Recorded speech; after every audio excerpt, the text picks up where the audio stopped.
Bonjour tristesse, vous êtes bien dans le pays où à tous les coins de rue tu croises un rond-point qui a coûté entre 300 000 et 1 million d'euros aux contribuables, mais où il y a de plus en plus de quartiers, dans de plus en plus de villes où il n'y a plus un bac à sable ni un square pour laisser jouer les enfants. Bon les élus locaux, vous avez tous refait vos salles de bain sur le dos du BTP là, je crois que c'est bon, hein, parce que nous en fait, la beauté des ronds-points on s'en branle, hein, on passe, on fait le tour avec notre bagnole et on trace notre route, hein, on va pas aller faire des pique-niques avec notre glacière comme des beaufs du Tour de France, hein. Alors arrêtez avec vos giratoires, construisez des balançoires, on est à la 31e semaine de l'année et le prochain égoïste dans les transports en commun qui laisse le son de ses touches pendant qu'il envoie des SMS, je lui envoie un genou poitrine, je vais lui arrondir les angles du thorax, il pourra poser sa bière en regardant le foot celui-là, hein, ce sera terminé. Alors on va commencer la semaine avec Manuel Valls, le cancer actuel de la démocratie française. Alors donc, qui gèle les prestations sociales pour les plus démunis, ça peut vous intéresser, hein, si vous êtes dans le besoin, bah vous allez y rester les copains.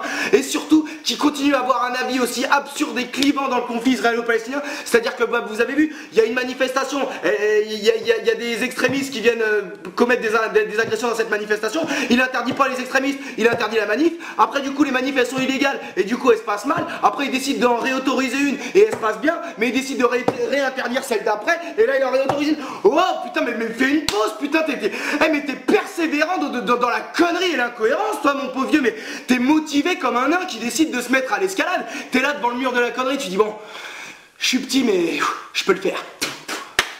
Fais une pause, toi, à un moment donné. Alors, ça ne s'arrête pas là, c'est-à-dire que, alors, il y a 2 jours, par contre, sans aucun problème, a pu se dérouler une manifestation pro-israélienne. Alors, moi, je t'avouerais que j'étais un peu circonspect, hein, j'étais un peu dubitatif. Je me disais, ben, nous, on manifeste pour la paix. Alors, pourquoi ils vont manifester? Ils vont pas manifester pour la guerre, quand même. Alors, j'ai trouvé le titre. Alors, c'était une manifestation pour le droit à la légitime défense d'Israël. Oh putain, fallait se creuser, il a dû faire du marketing, celui qui a écrit ça. Donc je me suis intéressé un petit peu aux témoignages qui émanaient de cette manifestation. Il y a quand même quelques témoignages qui viennent tout droit de la lune. Il y avait une meuf qui déclarait que on ne parlait pas assez des soldats israéliens morts et que les médias passaient leur temps à parler des pauvres petits enfants palestiniens. Elle le mettait entre guillemets. Comment te dire à toi? En fait, si tu veux, c'est un petit peu plus dans l'ordre des choses que des militaires en guerre meurent plutôt que des enfants innocents, d'accord? Enfin, c'est que mon point de vue, hein, mais si tu me crois pas, tu peux demander à Dieu. A priori, on est d'accord là-dessus. Aussi, alors ça m'a beaucoup heurté, moi, cette semaine, il y a des amis à moi qui reçoivent des mails, des spams, les incitant à faire des dons à l'armée de Tsahal et leur expliquant que ces dons, ils seront déductibles des impôts à hauteur de 60%. Donc voilà, donc en France, on peut subventionner une guerre qui se déroule à l'étranger, pourquoi pas, et que ce soit déductible d'impôts. C'est la loi Coluche, en fait, qui fait que quand tu donnes à une association caritative, tu peux déduire 60%. Donc moi, je me grattais, je me disais, mais qu'est-ce que ça a de bien caritatif, de ça, je comprends pas. Après, je me suis dit, oh, et c'est vrai qu'ils nettoient la Palestine gratuitement tous les jours, les mecs. Hein, c'est vrai que ça peut se discuter. Également, alors on en débat très peu, mais il y a des franco-français hein, qui s'engagent volontairement dans l'armée de Tsahal. Alors écoute, pourquoi pas? Mais j'ai envie de te dire, arrête de nous casser les couilles avec les Noirs et les Arabes qui chantent pas la Marseillaise, d'accord? Parce qu'en termes d'identité nationale, là, comme disent les fachos, ça pose quand même un cas de conscience autrement plus problématique d'aller combattre pour un pays étranger. Hein, non, ou alors c'est moi, mais non, n'en débattons pas. N'en débattons pas, t'as raison. Et arrêtez de me casser les couilles à dire que je suis anti-israélien, c'est faux. En fait, quelque part, je suis pro-israélien. C'est juste que je considère que, bah, justement, la stratégie de défense la plus pérenne d'Israël, c'est de se rendre sympathique et humaniste aux yeux du monde. Hein. Si vous trouvez ça très stratégique de se mettre à dos toute l'opinion mondiale, c'est un point de vue, mais je ne le partage pas. Alors également cette semaine, alors il y a un maire du Front National, ouais, pareil, des astronautes les mecs. Il y avait une fontaine qui lui plaisait pas, une œuvre d'art, il a décidé de tout repeindre en bleu sans demander à l'artiste. Oh bah, pourquoi pas, mais tu veux pas non plus rajouter des bras à la Vénus de Milo et lui faire se claquer le cul comme Madonna? Tu vis où toi, putain, mais... Et le droit inaliénable de l'artiste à disposer de son œuvre, le droit moral, ça te parle? T'as un minimum de connaissances juridiques ou pas, bordel? Ils ont quand même un côté, les mecs du FN, un côté je découvre la vie quoi.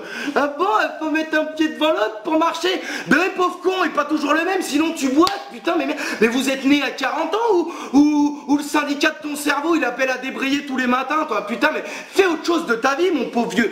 Aussi, en France, il y a un SDF qui a été condamné à 4 mois de prison ferme pour avoir volé 17,20 € dans une église.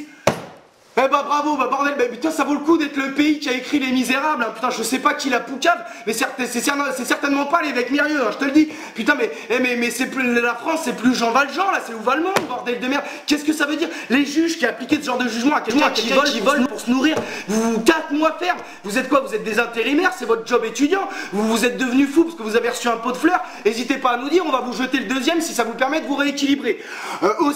Donc cette semaine toujours, il y a des parents qui ont frappé leur nourrisson et qui ont mis des photos du nourrisson blessé sur Facebook. En garde à vue, le père il a dit « Oh c'était pour m'amuser ». Mais putain, mais comment ça se fait que des gens aussi méchants et aussi cons et ne serait-ce qu'un spermatozoïde assez intelligent pour trouver un putain d'ovule? Mais merde, mais qu'on leur soude une capote en acier trempé sur le bout du gland, on va pas non plus les laisser se reproduire ces gens-là là. Faut faire quelque chose à un moment donné, bordel de merde. Enfin, il y a Ségolène Royal qui a présenté son programme pour l'écologie. Donc c'est un programme assez ambitieux en termes de diminution de l'empreinte carbone française. Par contre, toute la partie sortie du nucléaire, oh ça a dégagé, putain. Et qu'est-ce qu'il est fort ce lobby, incroyable. Il est tellement fort ce lobby qu'il y a quelques semaines, il y a quasiment 10 000 litres d'acide qui se sont déversés dans la Meuse. Hein, bah t'en as entendu parler? Bah moi non plus, c'est beaucoup 10 000 litres d'acide. Ils ont pris à peine 10 000 € d'amende. 1 euro d'amende par litre d'acide dans un fleuve. Ça moi je pense que c'est très largement rentable. Alors les ministres, là, Ségolène comme les autres, Manuel Valls, il vous a dit de faire attention à bien vous reposer, etc. N'hésitez pas non plus à vous empaler la fleur anale sur un poteau de passage piéton, d'accord? À défaut de nous offrir un petit peu d'honnêteté intellectuelle, ça nous offrira du divertissement pour les vacances. Ok, que tout soit clair les copains. Enfin, et ça me fait plaisir les copains, il y a au centre hospitalier de Clermont-Ferrand, d'accord, dans un centre de soins palliatifs, ils ont décidé d'installer un bar à vin. Et ben voilà, et ça c'est la France qu'on aime les copains, voilà la France du terroir, la France du savoir vivre bien et du savoir mourir tranquillou. Hein, vous avez plus rien à perdre les mecs. Faut vous la coller, hein, c'est pas plus mal, vous avez bien raison. Alors cette semaine, il y a je sais pas combien de big up, il y avait beaucoup trop de connards, j'y peux rien.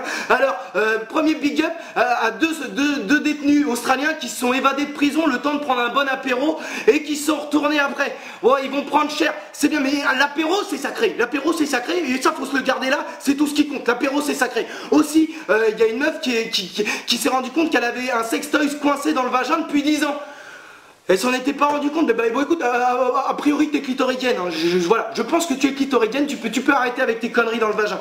Aussi, il y a un jeune de 17 ans qui vend sur internet des vélos qu'il a pas encore volés. Il les prend en photo et puis s'il y a un acheteur, et ben il va les voler. Et bah en marketing ça s'appelle du just in, just out, hein, c'est du flux tendu, ça c'est l'IFO, last in, first out, pardon, c'est du LIFO. Mon copain, t'es un espèce de génie en marketing qui s'ignore, te laisse pas gangréner par la délinquance, hein, tu vas perdre ta vie, ça va te mener nulle part. Et également, il y a un mec qui a braqué une banque aux États-Unis avec un t-shirt qui portait son nom. Ouais, j'ai rien à dire pour toi, sans commentaire, hein, toi sans commentaire, hein, tu mérites pas de vivre. Enfin, il y a une meuf qui a tiré sur son mari parce qu'il éjaculait pas assez. Il l'a tué. Ben voilà, c'est une forme de roulette russe libertine si vous voulez les copains. Hein, chacun tire, chacun son tour, hein, chacun à sa manière. Alors cette semaine, on fête les 70 ans de la mort d'Antoine de Saint-Exupéry qui est un de mes auteurs préférés et qui a écrit un des bouquins qui me tient le plus à cœur. Il y a 2 citations que je voudrais reprendre de lui qui se prêtent au contexte pourri actuel. C'est « Mais pourquoi nous haïr? Nous sommes solidaires. » Emportés par la même planète, équipage d'un même navire, équipage d'un même putain de navire, même si on peut dire, et une autre citation mais qui pourrait être la suivante, chacun est responsable de tous, chacun est seul responsable de tous. Alors responsabilisez-vous, et se responsabiliser c'est aussi rester dans la bienveillance, et sortir des réactions épidermiques encore une fois. En plus ça se commence à sentir l'été là, ça commence à sentir les mix de Tony Vegas, ça commence à sentir Paris sans les Parisiens, ça commence à sentir le shit au plastique. Mais merde, alors bon, hein, détendons-nous un peu, profitons du soleil, il y a une pensée pour ceux qui partent, et surtout une pensée pour ceux qui partent pas. Et bonne semaine de merde les